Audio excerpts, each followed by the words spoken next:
how to change your activity status on Discord to do not disturb.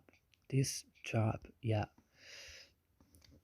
today I will show you how to do this, guys. Just make sure that you subscribe and you like the video. So let's start. You go first and you open Discord. After this, when Discord is opening,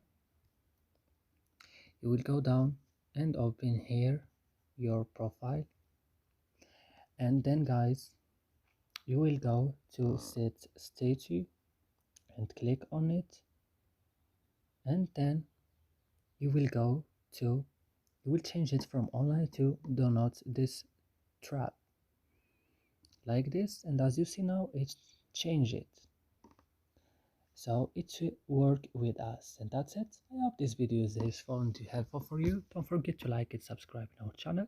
See you next